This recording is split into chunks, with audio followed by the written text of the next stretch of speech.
Kamar kullum ni ne naku Ridwan Salisu Imam daga kafar mu ta Zamantakewa Media. Yau ma mun zo da wata shawara da za ta amfani 'yan kasuwa. Wannan karan ba iya matasa ba kawai, har manyan 'yan kasuwa wannan shawarar ta shafe su. Domin kuwa shawara ce wacce take addabar kasuwancin mu a halin yanzu. Kuma da yawa daga cikin 'yan kasuwar mu ba su gano wannan matsala da take damun mu ba a cikin kasuwancin mu. Wannan shawara ita ce kula da buƙatu na dole da kuma buƙatu na sha'awa. Da yawa daga cikin 'yan kasuwar mu ba sa fahimtar buƙatu na sha'awa da kuma buƙatu na dole. Su buƙatu na dole su ne buƙatu waɗanda suka zama maka wajibi a rayuwa sai ka yi su. Misali, duk da na san cewa da yawa daga cikin mutane sun san menene buƙatu na dole.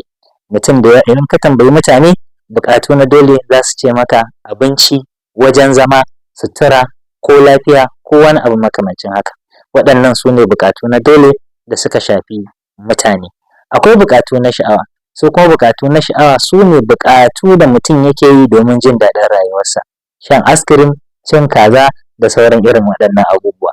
Su ne buƙatu na sha'awa wanda ba sa cikin dole a rayuwa. Idan mutum bai kula da irin waɗannan buƙatu ba, to kasuwancinsa zai iya samun tangarɗa ko kuma zai iya samun matsala. Ban ce mutane su daina cin daɗi ba idan da hali ko kuma da sarari na cin daɗi. A ci daɗi sosai, ai hani'an, amma a sani cewa jin daɗi idan yayi yawa yana lalata kasuwanci a ɓangarori da dama. Domin kuwa 'yan kasuwanmu da yawa ba sa tsayawa su fahimci menene buƙatunsu na dole, menene buƙatunsu kuma na sha'awa.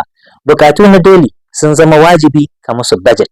Yana da kyau ka tsaya ka san cewa kana buƙatar kaza da kaza na dole, su waɗanda suka zama dole sai ka yi su, sannan ka yi su a rayuwa. Buƙata kuma ta sha'awa ita ce buƙatar da ba dole ba. Duk lokacin da za ka yi ta yana da kyau a ce rara ka samu wajen yin ta, ba wai ka taɓa uwar kuɗi a kasuwanci ka yi ta ba. Yana da kyau 'yan kasuwarmu suna kula da waɗannan buƙatu na sha'awa da kuma buƙatu na dole a rayuwa. Domin idan ba mu yi taka tsantsan ba wajen kula da waɗannan buƙatu namu, zai sa mu abin da Bahaushe ke cewa faɗuwar uwar guzuma, ko babu 'ya babu uwa, 'ya kwance uwa kwance, in ji Hausawa. Domin kuwa za ka rasa uwar kuɗinka, ka rasa jarinka gabaki ɗaya. Idan baka wasa ba ma kasuwancin ya barka. Sai ka ji mutum yana cewa lokacin da na samu dama ai mun ji daɗi, an ci, ƙwarai kuwa an ci, amma ba haka aka so ba, saboda yanzu babu damar cin. Yana da kyau mu kula da kasuwancinmu, domin fa mu sani kasuwancinmu shine mu, jarinmu shine mu. Idan ba mu da jari, ba mu da kasuwanci, to da mu da babu duk ɗaya. Wannan ta sa muke jan hankalin matasa, duk lokacin da muka samu sana'a mu yi ƙoƙari wajen tattalin wannan sana'a domin mu ba ta gudunmuwa. Sannan muna jan hankali ga iyayen gida a kasuwanni, suna kula da jarin yaransu da yadda yaransu suke gudanar da kasuwanci domin ba su shawara.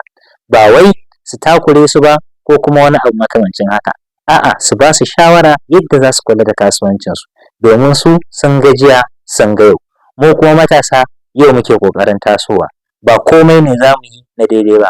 Yawanci shi matashi ya fi biyewa burace-burace ko kuma sha'awar zuciyarsa.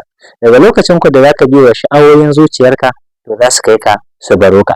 Yana da kyau mu kula da kasuwancinmu, domin kuwa kasuwancinka jarinka. Tabbas idan baka da kasuwanci baka da amfani a cikin al'umma. Kai Bahaushe yake cewa cima zaune. Duk lokacin da ka ji an ambaci kalmar cima zaune, to da kai ake mara sana'a ko kuma wanda baka amfanarwa da al'umma komai.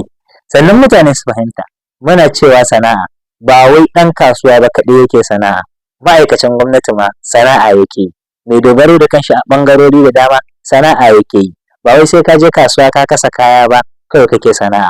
In dai kana da hanyar da ƙwandala take shigo maka, kake mai da sisi ya koma ƙwandala, ƙwandala ta koma naira kaza, wannan shine hanyoyin samu. Yana da kyau mu kula da hanyoyin samunmu domin mu gudu tare mu tsira tare. Na gode.